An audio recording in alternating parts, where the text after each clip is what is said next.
Hello दोस्तों, आप सभी का हिंदी अकेडमी प्लस में बहुत बहुत स्वागत है। आज हम एक नए सेशन की शुरुआत करने जा रहे हैं, वो है हिंदी भाषा एवं व्याकरण। हिंदी भाषा एवं व्याकरण के अंतर्गत हम आज भाषा व व्याकरण का सामान्य परिचय पढ़ेंगे, जिसमें इससे क्वेश्चन बहुत ज़्यादा पूछे जाते हैं, जिससे पेपर के पॉइंट ऑफ व्यू से बहुत ज़्यादा इम्पॉर्टेंट है।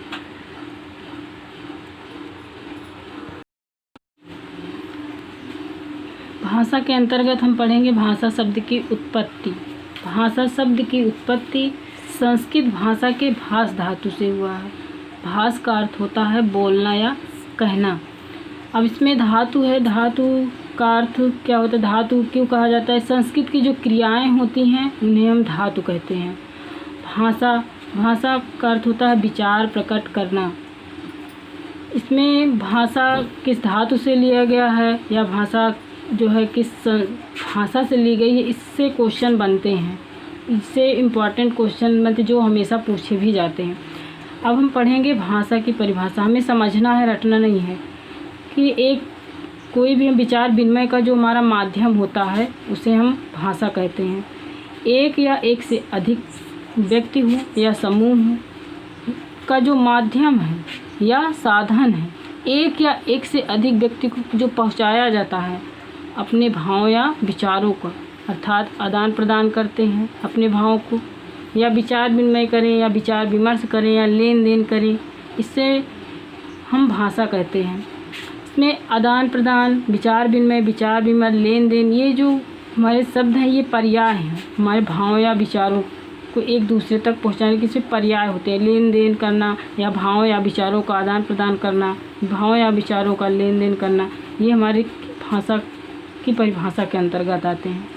अब हम आगे पढ़ेंगे कि भाषा की विशेषताएं क्या होती हैं। भाषा की विशेषताओं में हम देखेंगे कि भाषा क्या है, क्यों इसकी विशेषताएं होती हैं। कि भाषा एक अर्जित संपत्ति है। कहने का मतलब ये कि भाषा अर्जित संपत्ति के, अर्जित का अर्थ होता है ग्रहण करना। अर्जित का अर्थ होता है ग्रहण करना, क्योंकि हम किसी भी भाषा हमारी जो होती है वो जन्मजात नहीं होती है, उसे हम अर्जित करते हैं, ग्रहण करते हैं। भाषा सामाजिक प्रक्रिया है। क्यों है सामाजिक प्रक्रिया? क्योंकि ये समाज में धीरे धीरे बढ़ती रहती है, एक साथ नहीं। क्योंकि कोई भी चीज़ हम सीखते हैं तो धीरे धीरे सीखते हैं, इसलिए भाषा सामाजिक प्रक्रिया वो धीरे धीरे चलती रहती है। भाषा परिवर्तनशील है। भाषा परिवर्तनशील क्यों है? क्योंकि भाषा का परिवर्तन होता रहता है। एक क्षेत्र में है, एक क्षेत्र के विशेष में कोई दूसरी भाषा बोली जा रही है, थोड़ी दूर पर कोई दूसरी भाषा बोली जा रही है, इससे जो है परिवर्तनशील होती जाती है भाषा। जैसे हमारे यहाँ की मथुरा है, मथुरा में ब्रज भाषा बोली जाती है। रायबरेली है, वहाँ पर हमारी अवधी है बोली जाती है। फैजाबाद है, वहाँ भी अवधी बोली जाती है। तो इसे मेरठ है, वहाँ पर भी बोली जाती है। इस प्रकार मेरठ में खड़ी बोली बोली जाती है। तो जो है भाषा का हमेशा परिवर्तन होता रहता है। दूसरा पॉइंट, भाषा अनुकरणशील है। क्योंकि भाषा एक दूसरे की बातों को सुन करके, समझ करके उसका अनुसरण करते हैं, उसका अनुकरण करते हैं, तो हमारी भाषा के अंतर्गत है। क्योंकि अनुकरण के अनुसार, के जैसा कोई भी भाषा होती है, जब तक हम सुनते हैं नहीं, उसको समझते नहीं हैं, तब तक उसका अनुकरण नहीं कर सकते। इस प्रकार बच्चा छोटा रहता है, वो भी बोलता है तो सुनकर ही बोलता है। तो इसलिए हमारी भाषा अनुकरणशील है। कठिन से सरल की ओर। भाषा क्यों कठिन से सरल क्यों है? क्योंकि पहले हम कोई भी भाषा सीखते हैं तो हमें कठिन लगती है, लेकिन जब उस अभ्यास करते हैं तो भाषा सरल हो जाती है और हमारी उस पर पकड़ हो जाती है और वो हमारे लिए बहुत सरल बन जाती है। ये हमारी रही भाषा की विशेषताएं। अब आगे हम देखते हैं भाषा का मनोवैज्ञानिक दृष्टिकोण क्या है। क्योंकि कोई भी भाषा सीखने के लिए हमें जो है उसका मनोवैज्ञानिक दृष्टिकोण देखना पड़ता है, जो कि नंबर 1 है जिज्ञासा। जिज्ञासा का अर्थ है कि जानने की इच्छा। जिज्ञासा, अगर कोई भी भाषा हम सीखेंगे तो उसके बारे में जानेंगे, समझेंगे, तो हमारे अंदर जो जिज्ञासा, ज्ञान की प्रवृत्ति बढ़ेगी, तो हमारे जिज्ञासा तो वो भाषा में अधिक समझ में आएगी। अनुकरण, कोई भी है भाषा तो उसका अनुकरण करना, क्योंकि हम सुनेंगे, समझेंगे, तब उसका अनुकरण करके बोलेंगे, तब हम भाषा का विकास होगा। तीसरा पॉइंट, अभ्यास। अभ्यास, कोई भी भाषा है उसका हम अभ्यास करेंगे। अभ्यास का अर्थ होता है बार बार उसको अभ्यास की बार बार उसका प्रयास करना। किसी भी कार्य को करने के लिए हम बार बार उसको जब दोहराते हैं, प्रयास करते हैं, तो उसको एक स्थायित्व प्रदान कर देते हैं, तो वो हमें अभ्यास हो जाता है और वो चीज़ें में जल्दी याद हो जाती हैं। अब हम आगे बढ़ते हैं कि भाषा का विकास क्रम क्या होता है। हमने मनोविज्ञान पढ़ा कि भाषा का जो कौशल होते हैं, भाषा के जो कौशल, उनमें सुनना, बोलना, पढ़ना और लिखना, इन जो है चारों का विशेष महत्व है। सुनना, पहले हम कोई भी बात को सुनेंगे, समझेंगे, उसके बाद उसको बोलना स्टार्ट करेंगे, फिर उसे पढ़ेंगे, उसके बाद लिखना। लेकिन इसमें है कि सुनेंगे, बोले छोटा बच्चा होता है तो सुनता है, फिर बोलना, उसका अनुकरण करता है, उसके बाद बोलना प्रारंभ करता है। अब पढ़ना, उसके बारे में उसके जानता है, पढ़ता है, उसके बाद लिखने का प्रयास करता है। लेकिन मॉन्टेसरी ने इसको जो है पढ़ना और लिखने में बदलाव किया कि पहले सुनना, फिर बोलना, उसके बाद लिखना, लास्ट में पढ़ना। ये जो है उन्होंने बताया कि पहले सुनो, उसके बाद बोलो, उसके बाद लिखो, उसके बाद में पढ़ना है। इससे क्वेश्चन भी पूछे जाते हैं कि भाषा कौशल का विकास क्रम क्या है, तो सुनना, बोलना, पढ़ना और लिखना। दूसरा क्वेश्चन कि मॉन्टेसरी के अनुसार भाषा का विकास क्रम क्या है, तो सुनना, बोलना, लिखना और पढ़ना।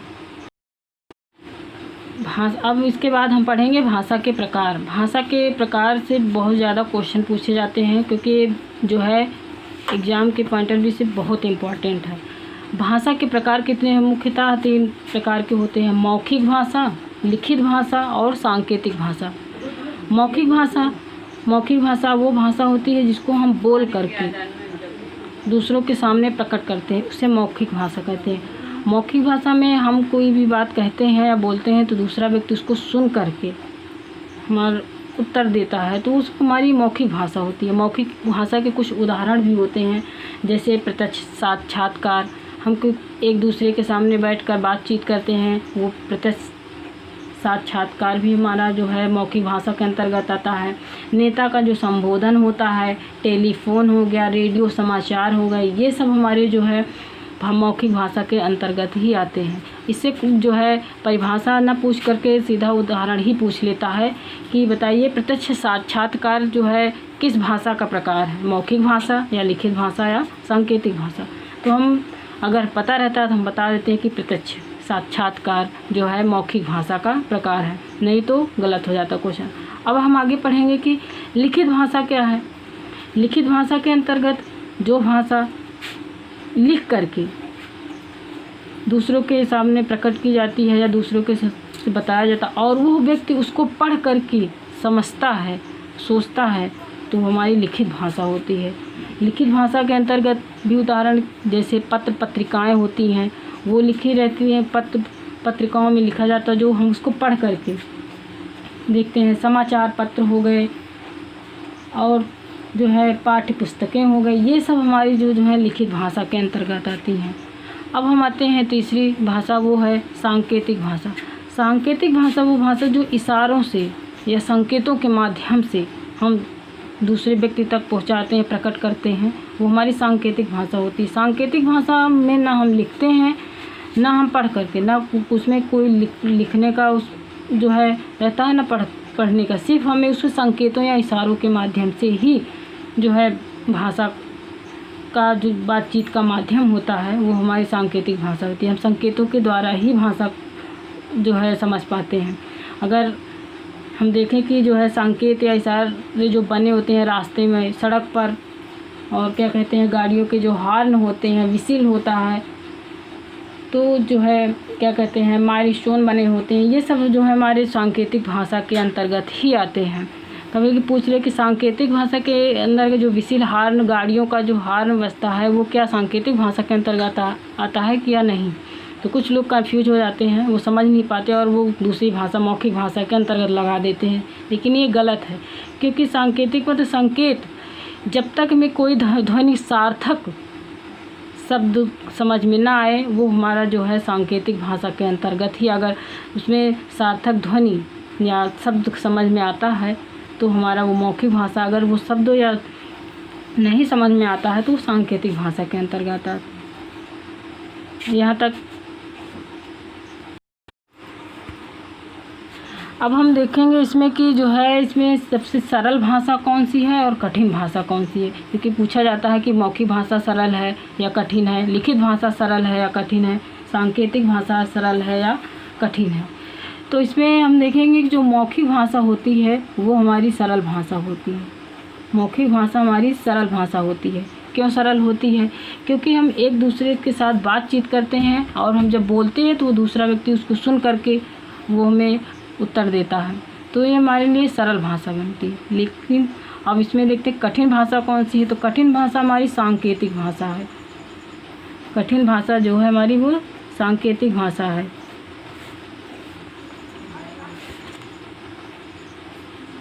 कठिन क्यों है? क्योंकि इसमें हम संकेतों या इशारों का जो है अधिक परिचय नहीं रहता है। हम अधिक परिचित नहीं रहते हैं कि कौन जो है इशारा क्या होगा। कभी कभी हम जो है समझ नहीं पाते हैं, उसका कुछ दूसरा जो है लगा लेते हैं संकेत कि किसका क्या होगा। तो इसलिए सांकेतिक भाषा हमारी कठिन भाषा होती है। लिखित भाषा सरल भी है और कठिन भी है, क्योंकि हम कठिन से सरल की ओर जाते हैं। लिखित भाषा में कठिन और सरल इसलिए है क्योंकि कठिन लिखने में थोड़ा कठिनाई होती है, लेकिन हम उस पर जब समझ जाते हैं, उसके बारे में जान जाते हैं, तो वो हमारे लिए सरल हो जाती है। इसलिए हमारी लिखित भाषा जो है वो कठिन भी है और सरल भी है। ये था हमारे भाषा का सामान्य परिचय। अगर ये वीडियो आपको अच्छी लगी हो तो लाइक करें, शेयर करें और सब्सक्राइब करें। जय हिंद।